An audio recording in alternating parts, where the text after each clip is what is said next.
Good morning guys. Ito naman po ay isang breaking news.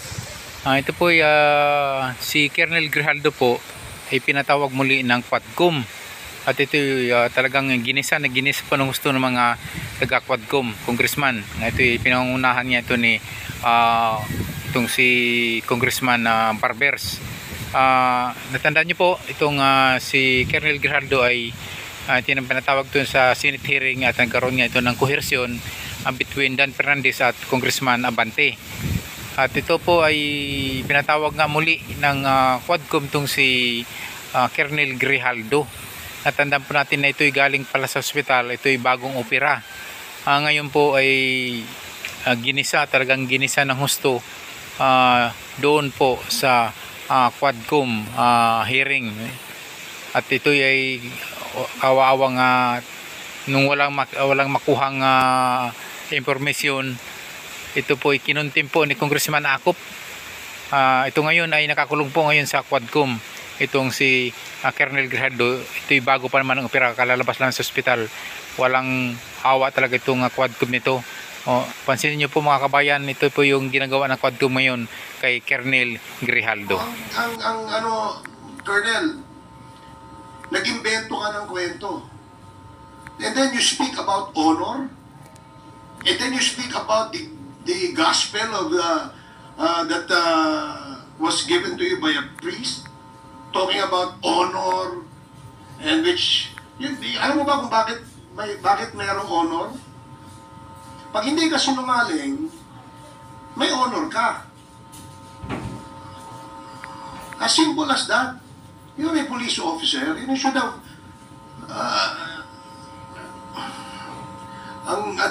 yun ang dito eh. Anyway, DSJJ, you can... Well, I totally understand the frustration of our chairman. In fact, it is the same place where I'm extracting my frustration from. No? Kasi nung Senate hearing, napanood ko yung binanggit mo, Colonel Grijaldo.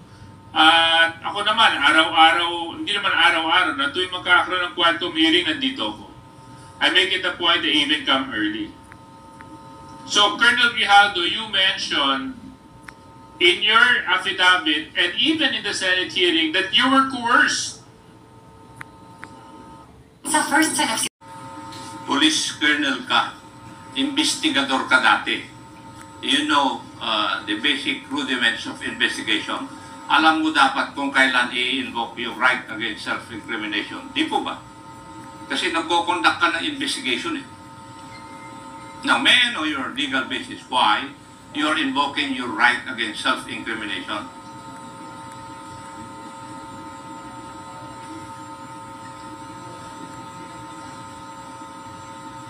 Mr. Chair, if you cannot provide any basis, I think I agree with the Honorable Adjong that he should not invoke that right. Thank you, Mr. Chair. Thank you. I share the sentiment of Congressman Akop. If indeed the resource person cannot explain to this committee why he is invoking his right against self-incriminations in reply or in response to the questions raised by DSJJ Suarez, then I would agree that the gentleman is out of order, and perhaps do you have a lawyer with you, Colonel Grijaldo? Nandito may abogado ka ba? Would you like? Wala po, Your Honor. Do you want us to provide you a lawyer? No, Your Honor. Because your lawyer or lawyers that we can provide you will assist you on telling you what your rights are in this committee hearing. So, gusto mo ba mag-provide kami ng abogado? No, Your Honor. So, you will answer and reply to the questions of the members. Now, DSJJ? Yes, Mr. Chair, maybe another opportunity we can provide to the resource person. Colonel Grijaldo, kung kayo po ay hindi komportable dahil nga maraming nanonood at nasa publiko po ang hearing na ito, would you want or would you request for an executive session so that you can divulge the details and the truthfulness to the affidavit that you executed in the Senate hearing? Sir, lagbok. Why are our two chairmen serving as resource persons to our discussions regarding Colonel Grijaldo? Is it because a certain incident happened?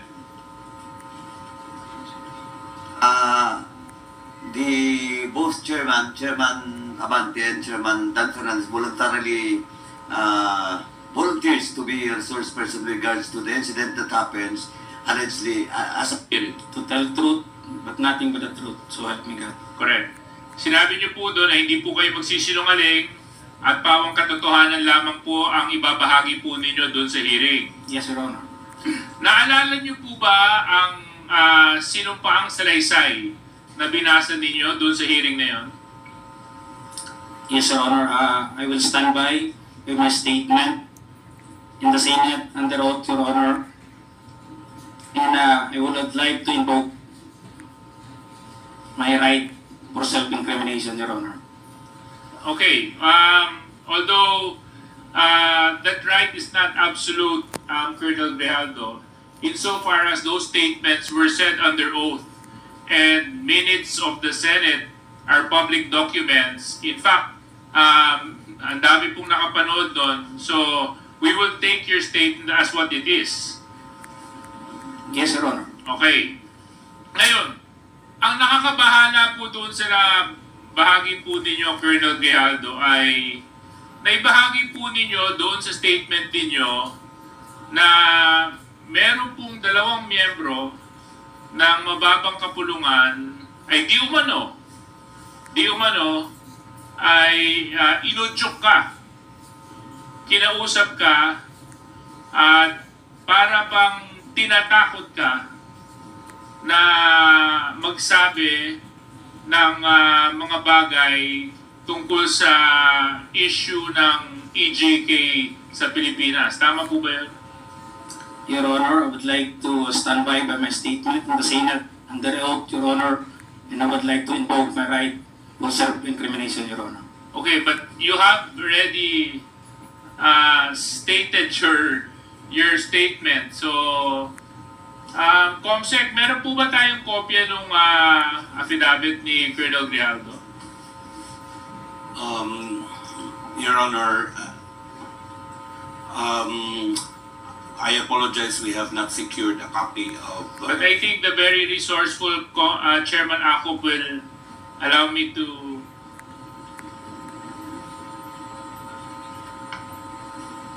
Thank you very much. So, anyway, Colonel Grijaldo, meron po akong copy ng affidavit nyo. At ito naman po ay pinaninindigan po ninyo. Tama po? Yes, Your Honor. Okay. Maraming salamat. Dito po sa number 7 ng inyong sinumpang salaysay, sinabi po ninyo dito, when I entered the end room, I saw 2 lawyers of Colonel Garma standing inside the room. One of the lawyers approached me and then asked me what we were going to talk about. And I said that I do not know. Number 8, after a while, Congressman Dan Fernandez entered the room and he asked me to sit beside him on the right side. Then Congressman Abante entered the room and sat on the far end chair on my right. One of the lawyers of Colonel Garma stood at my back. Your Honor, I would stand by my statement Okay, to the Senate I would under oath, Your Honor, and I invoke my right for self-incrimination, Your Honor. Point of order, Mr. Chairman. Point of order. What is the point of... I don't see any reason why our guest keeps on invoking his right against self-incrimination when Deputy Speaker J.J. Suarez was not asking him anything incriminating.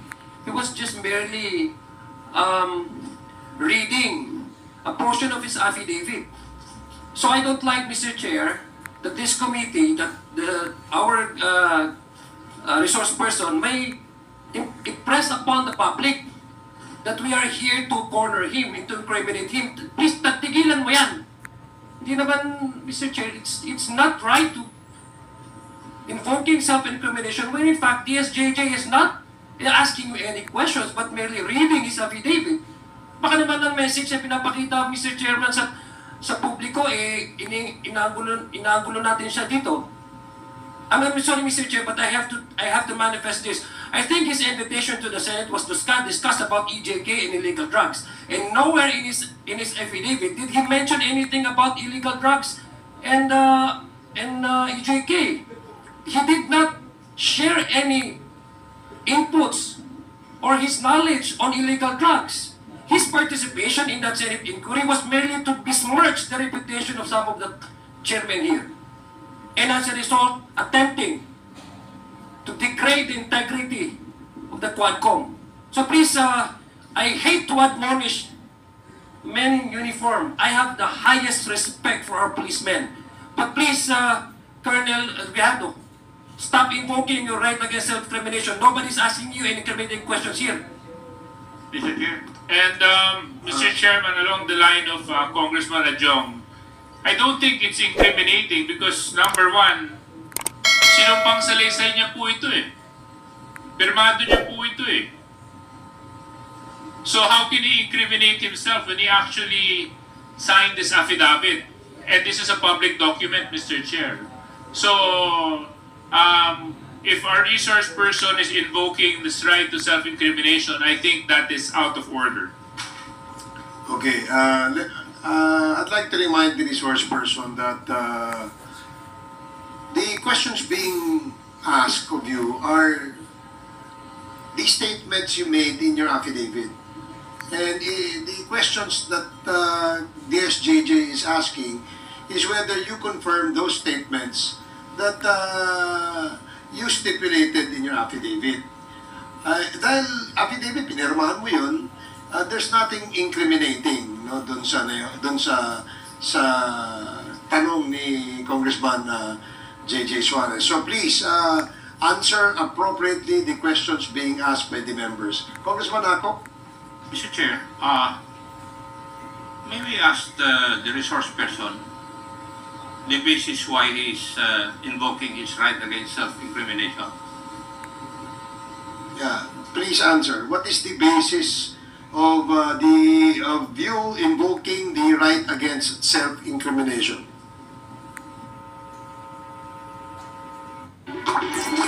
So, Colonel Grijaldo, matanong ko lang po, ano po ang nag-udyok sa'yo para i-execute tong affidavit na ito?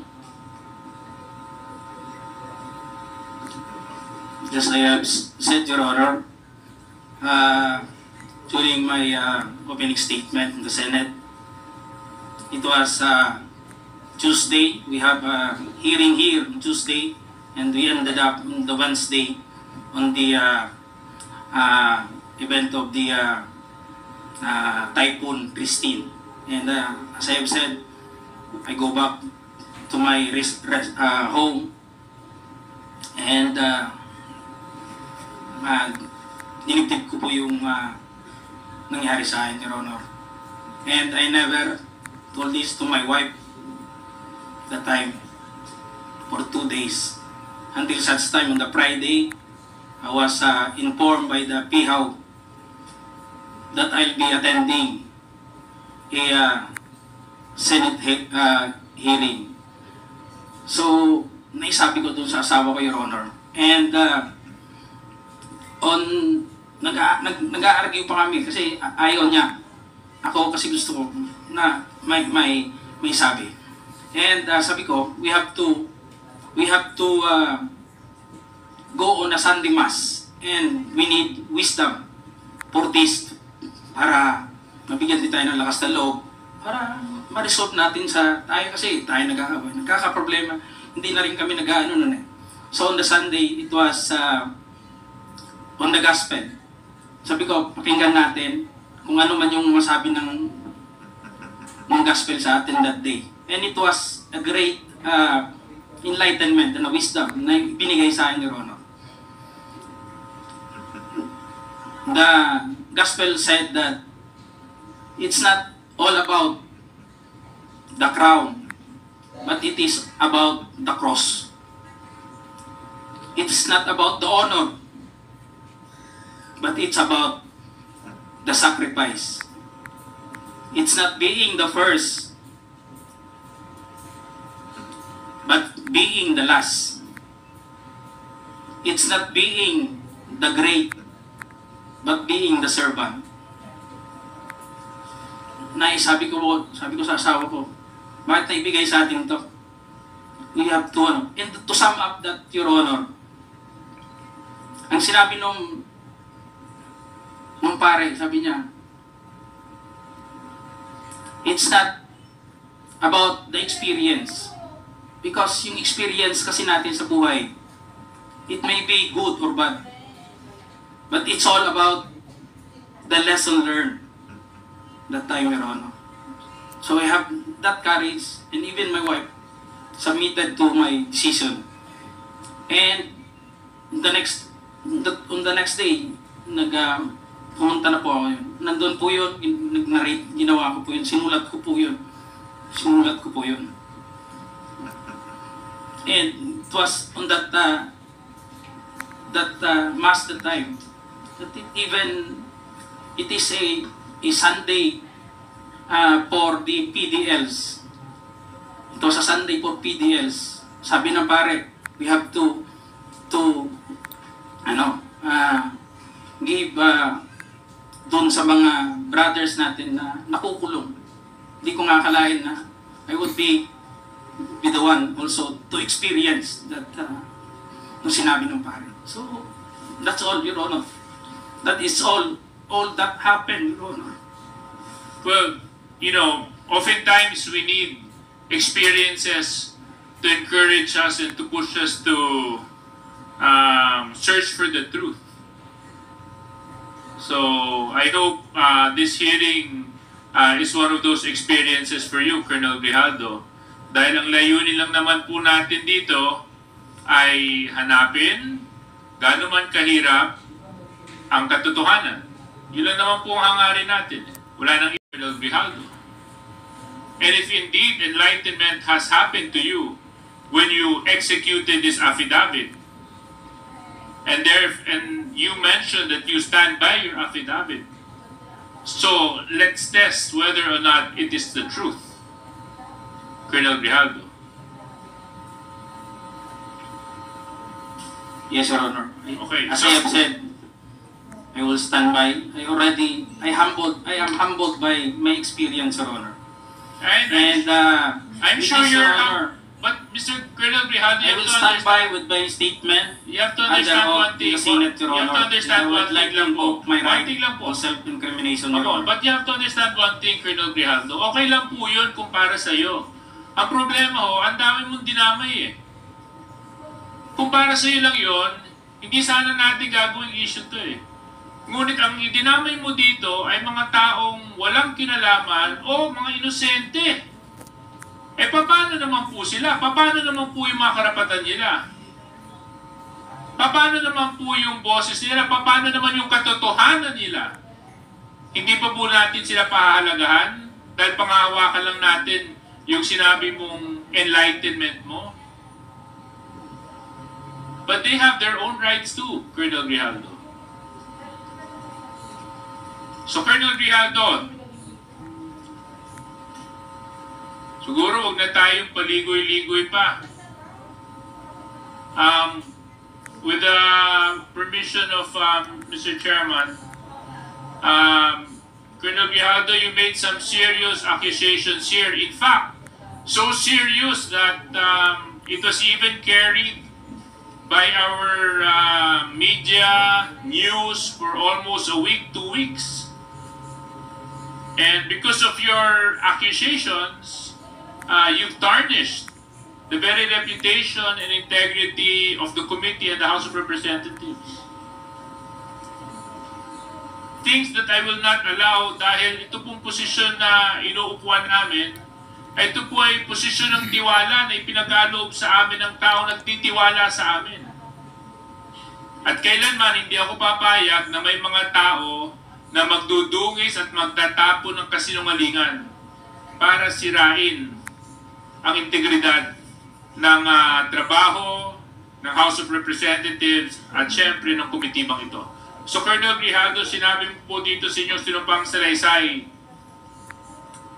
that you were persuaded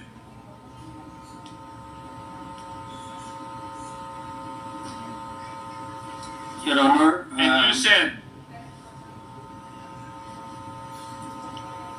ikaw naman, Colonel, ganito lang yan. Alangan namang walang insidente o mangyayari sa panahon na yon. I answered that I served as COP, Chief of Police in Mandaluyong during COVID-19 pandemic, and there were less crimes committed and we did not receive any reward from anyone.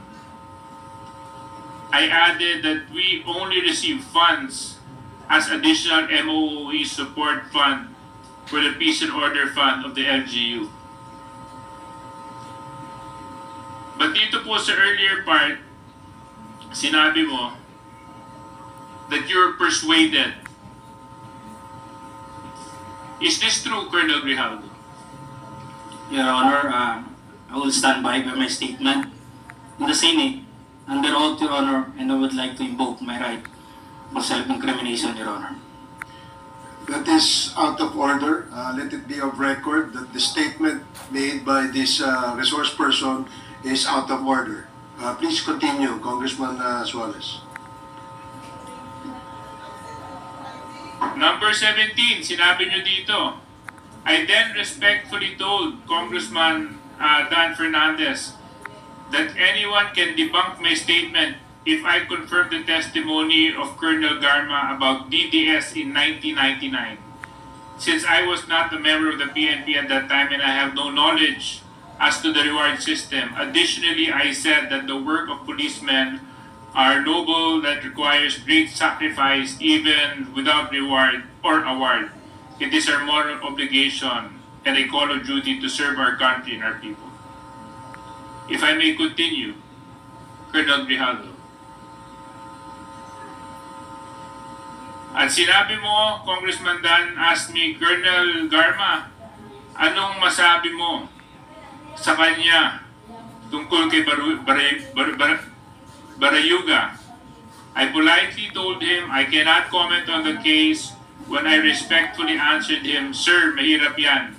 Kasama kami sa nag-iimbestiga at hindi ko alam kung anong kinalaman niya at may investigasyon din kami, baka ma-incriminate ako, sir. Tama po ba ito, Colonel Grijaldo? Your Honor, Yes or no lang po, I will stand by my statement in the Senate under oath, Your Honor, and I would like to invoke my right for self-incrimination.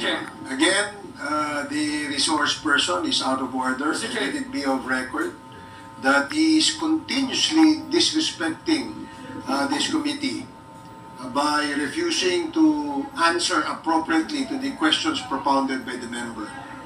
Alam mo, Colonel, if I may, DSJJ, binibigyan ka namin ng pagkakataon dito eh.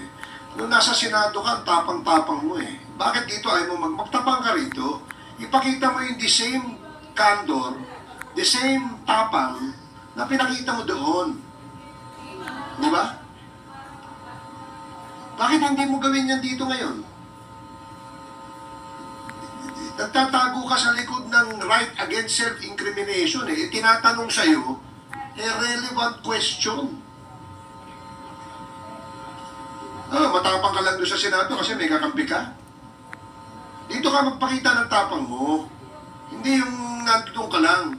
Alam mo, ang mahirap kasi sa'yo, gusto lang nating malaman ang katotohanan sa likod nito. Ang dahil mo ng ginawa eh. Dinamay mo pa yung mga kasama na, hindi dahil sa kasama namin sila, kundi hindi tama ang nangyari at ginawa mo. You are trying to besmirch the reputation of this committee. Itong committee ito, hindi ito gawa-gawa lamang. Ito'y pinapayagan ng ating saligang batas. Ito'y pinapayagan at pinayagan ng 300 mahigit na membro ng Kongreso na kung saan ay merong mandato ng taong bayan. Kaya huwag mong bastusin ito. Yung tapang mo, nawawala eh. Tawagin mo yung kakampi mo.